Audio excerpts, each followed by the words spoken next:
Hello guys, welcome back to another new video. So guys, today I'm explain how to add page number in Microsoft Word.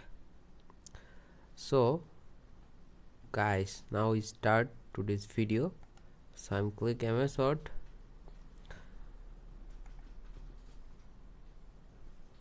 So guys, now open starting.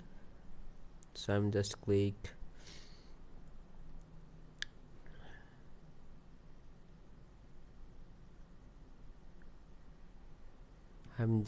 click new documents,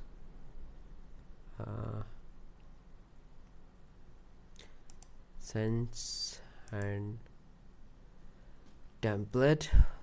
So guys, now guys, I am open a template. So this template is just 2 pages.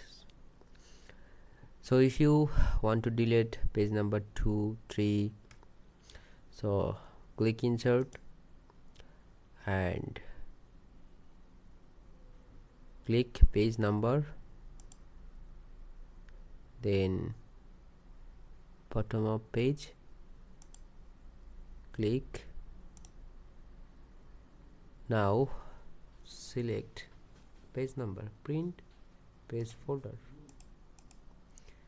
So this number 1 page and this number 2.